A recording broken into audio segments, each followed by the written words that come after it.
કામ આવવું પડશે?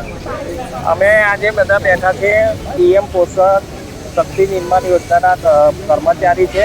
અમે માનદ વેતન ધારકો છે અને જ્યાંથી અમને સરકારશ્રી તરફથી પહેલાં અમે લાકડા પર ભોજન બનાવતા હતા, પછી સરકારે અમને બોટલની વ્યવસ્થા કરી આપી.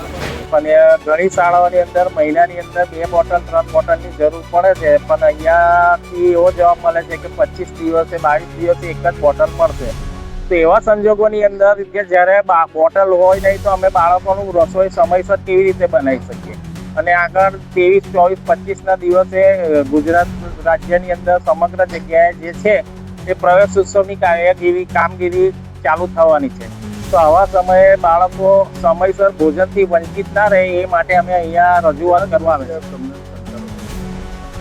આ છેલ્લા જાન્યુઆરી ફેબ્રુઆરી મહિનાથી આ તકલીફ પડી રહી છે, પરંતુ તે સમયે અમે કોઓપરેટ એમને કર્યું અને અમે અમારી